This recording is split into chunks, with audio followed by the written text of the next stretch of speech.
5-point move here with Coach Herb House, USA Greco-Roman coach.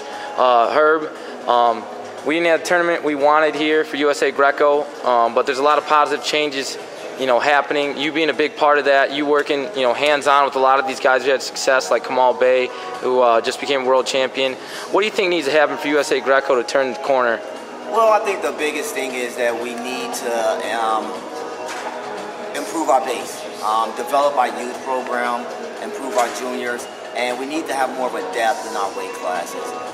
The more depth we have, where we can pick and choose our athletes, the better our program will be. When I used to wrestle, the top 10 was the top 10. Even the top 10 can beat the #1 guy. So I think if we focus on our junior program, we focus on our junior coaches, and get them involved into Greco, I think we'll have a little bit more success. So that when I say that, I mean opening it up to a lot more people. Not just the same coaches every year. I mean calling our high school coaches, getting the coaches involved into Greco.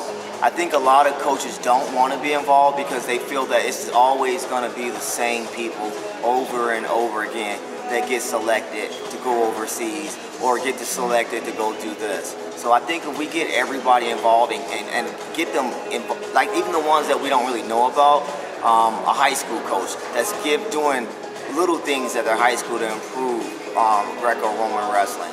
We have to get those guys involved. Absolutely, and with a lack of funding, I talked to Coach Lennon about this. We need medals to get funding. We need funding to get medals. So we're stuck in a little spot. What would you, if you had any sort of answer to get it started with becoming more resourceful when resources are not given to you? How do we get more funding? How do we get more guys overseas and more foreigners over here? You have a great business mind. It's a huge asset that you brought to Team USA Greco. So what would you say as far as that? Do we need more guys reaching out to sponsors or getting jobs? I mean, you got to do something yourself. Not everyone's going to be able to do it for you. So that means getting a job, going out there, making phone calls, sending letters out to sponsors. You got to do the hard part. How much do you really want to be a world champ or Olympic champ? If you really want to be a world Olympic champ, you do whatever it takes to become a world Olympic champ. And that means working, mowing lawns every weekend, doing just enough to get whatever it takes to be a champ. And that's a champ. A champ does whatever it takes to become a champ. I know some people have school and they have other obligations, but how much do you really want to become a champ? Yeah, and we see that a lot of guys making big sacrifices. There's a lot of guys that could have been doing something other than wrestling. So why waste your time wrestling if you're not gonna put everything into it? But we've seen a lot of guys who have used their own money, funded their own trips, and it pay off. Like guys like Pat Smith and countless others. But how do we get kids to buy in? You got to get it from the youth, the coaches. Your coaches are the one that is going to believe in you. Kids buy into their coaches. You got to earn that trust. That's one of my big things is I try to get the trust of the athletes and try to make them buy into the program. If they trust you, they'll do anything for you. If they don't trust you and they think that, I'm not really buying into it, they won't do it. So you really got to get these guys involved. I think our biggest problem is, we try to get them involved, but a lot of guys want to go wrestle in college. They think everyone wants to be the D1 national champ. And that's okay. I understand that. But there's other options for people. You can still wrestle D1. Looking at Mason, he's going back to school. And Mason had a great tournament. No question. He went out there. He has the heart of a lion. Win or lose, he was going to go out there and battle. And that's the kind of attitude we like. Yes, he has to fix some technical things. But other than that, his heart is so big, and we saw that today with him. Yeah, there's plenty of examples of NCAA wrestlers with great success. Hayden Zillmer wrestled D1. Yes. Pat Smith, Mason's doing it. Lin did it. We have multiple people that's all wrestled. Varying did it. But I think people get afraid of Greco. It's like, my college only allows me. They all do freestyle, so I'm used to it. I've been doing it all year round, so I stay with it. But a lot of these guys, like the Pat Smiths, the Zuma, all the ones you named, they tried it. It's okay to try something different. Get out of that comfort zone.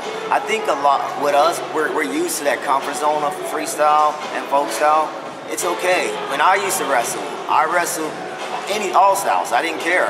You know, I just was better at Greco. Being a fellow Chicago guy, you know, we got a lot of tough young kids and great young coaches involved in Greco. We win Fargo almost every year. You know, as of recent, we got guys like Kamal coming through, Ellis, you know, countless others.